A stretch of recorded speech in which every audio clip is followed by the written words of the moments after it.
Hi friends, എല്ലാവർക്കും നമ്മുടെ പുതിയൊരു വീഡിയോയിലോട്ട് സ്വാഗതം. അപ്പോൾ ഇന്ന് നമ്മൾ ഉണ്ടാക്കാൻ പോകുന്നത് അവിൽ വെച്ചിട്ടുള്ളൊരു സിമ്പിൾ ബ്രേക്ക്ഫാസ്റ്റാണ്. പിന്നെ നല്ല ടേസ്റ്റി ആയിട്ടുള്ളൊരു റെസിപ്പിയും കൂടിയാണത്. അപ്പോൾ നമുക്കിത് എങ്ങനെയാണ് ഉണ്ടാക്കണമെന്ന് നോക്കാം. അപ്പോൾ ഇതിന് വേണ്ടിയിട്ട് ഞാനൊരു ബൗളെടുത്ത് വെച്ചിട്ടുണ്ട്. അപ്പോൾ ഇതിലോട്ട് ഒരു 200 ഗ്രാം അവിലാണ് ഇട്ട് കൊടുത്തേക്കുന്നത്. എന്നിട്ട് നമുക്കിത് നന്നായിട്ടൊന്ന് കഴുകിയെടുക്കണം. ഇതിലോട്ട് കുറച്ച് വെള്ളം ഒഴിച്ചെടുത്തിട്ട് 2-3 വട്ടം അവിൽ കഴുകിയെടുക്കാം. അപ്പോൾ അതിലുള്ള ആ പൊടിയൊക്കെ നമുക്ക് നന്നായിട്ട് പോയി കിട്ടും.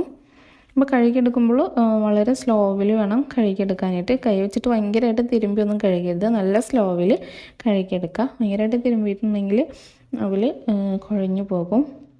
അപ്പോൾ നന്നായിട്ട് കഴുകിയെടുത്തതിന് ശേഷം നമുക്കിതൊരു അരിപ്പയിലോട്ട് മാറ്റാം. പിന്നെ വെള്ളമൊക്കെ പോകാനായിട്ട് നന്നായിട്ട് വെള്ളം പോയി കിട്ടണം. അപ്പോൾ അതൊരു അരിപ്പയിലോട്ട് മാറ്റി വെക്കാം. അപ്പോൾ നമ്മൾ ഈ ചാനൽ ഇതുവരെ സബ്സ്ക്രൈബ് ചെയ്യാത്തവരുണ്ടെങ്കിൽ ഒന്ന് സബ്സ്ക്രൈബ് ചെയ്യുക. ഇതിൻ്റെ അടുത്തൊരു ബെല്ലേക്ക് ഉണ്ടാവും, അതും കൂടെ ഒന്ന് ക്ലിക്ക് ചെയ്തിട്ട് അതിൽ ഓൾ സെലക്ട് ചെയ്യുക. അപ്പോൾ ഞാനിവിടെ എല്ലാ വീഡിയോസിൻ്റെയും നോട്ടിഫിക്കേഷൻ നിങ്ങൾക്ക് ലഭിക്കുന്നതായിരിക്കും. അപ്പോൾ ഈ അവിലൊക്കെ വെള്ളം വലാൻ വേണ്ടിയിട്ട് നമുക്ക് മാറ്റി വെക്കാം. അപ്പോൾ അതിന് ശേഷം നമുക്കൊരു പാൻ വെച്ച് കൊടുക്കാം. എന്നിട്ട് ആ പാൻ ചൂടായി വരുമ്പോൾ അതിലോട്ട് 2 ടേബിൾ സ്പൂൺ വെളിച്ചെണ്ണ ഒഴിച്ച് കൊടുക്കാം. വെളിച്ചെണ്ണ നന്നായിട്ട് ചൂടായി വന്നതിന് ശേഷം ഒരു മീഡിയം സൈസ് സവാള ചെറുതാക്കി അരിഞ്ഞതും 2 പച്ചമുളക് ചെറുതാക്കി അരിഞ്ഞതും കുറച്ച് കറിവേപ്പിലയും കൂടെ ഇട്ട് കൊടുക്കുക. പിന്നെ അതിലോട്ട് ഞാനൊരു ചെറിയ കഷ്ണം ക്യാരറ്റ് ചെറിയ പീസാക്കി അരിഞ്ഞതും കൂടെ ഇട്ട് കൊടുക്കുന്നുണ്ട്. ഓപ്ഷനിലാണ്, ആവശ്യമുള്ളവർക്ക് മാത്രം ഇട്ട് കൊടുത്താൽ മതിയാകും ക്യാരറ്റ്. പക്ഷേ ക്യാരറ്റ് ഇട്ടിട്ടുണ്ടെങ്കിൽ ഒരു പ്രത്യേക ടേസ്റ്റ് ഉണ്ടാകും. എന്നിട്ട് ഇത് നന്നായിട്ടൊന്ന് പച്ചമണം മാറുന്നത് വരെ ഒന്ന് വഴച്ചെടുക്കുക. അതിന് ശേഷം ഇതിലോട്ട് കുറച്ച് ഉപ്പ് ഇട്ട് കൊടുക്കുക. ഞാനിപ്പോൾ ഒരു 1/4 ടീസ്പൂണിൻ്റെ പകുതി ഉപ്പാണ് ഇട്ട് കൊടുത്തേക്കണത്.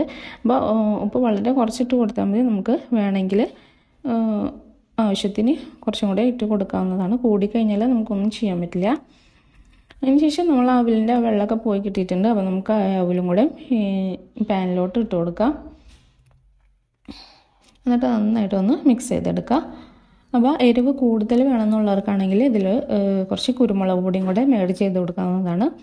അപ്പോൾ നല്ല ടേസ്റ്റ് ഉണ്ടാകും. അപ്പോൾ എനിക്കധികം എരിവ് വേണ്ടാത്തതുകൊണ്ട് ഞാൻ കുരുമുളകിൻ്റെ പൊടി ഇട്ട് കൊടുത്തിട്ടില്ല. എന്നിട്ട് ഇത് ജസ്റ്റ് ഒന്ന് മൂടി വെച്ച് വേവിച്ചെടുത്തതിന് ശേഷം ഒന്ന് തുറന്നിട്ട് ഇളക്കി മിക്സ് ചെയ്ത് കൊടുക്കുക. എന്നിട്ട് ഇതിലോട്ട് കുറച്ച് നാളികേരം ചിരകിയതും കൂടെ ഇട്ട് കൊടുക്കുക. എന്നിട്ട് നന്നായിട്ട് മിക്സ് ചെയ്തെടുത്തതിന് ശേഷം നമുക്ക് കഴിക്കാവുന്നതാണ്. നല്ല ടേസ്റ്റ് ആയിട്ടുള്ള റെസിപ്പിയാണ്. അപ്പോൾ എല്ലാവരും ഒന്ന് ട്രൈ ചെയ്ത് നോക്കണം.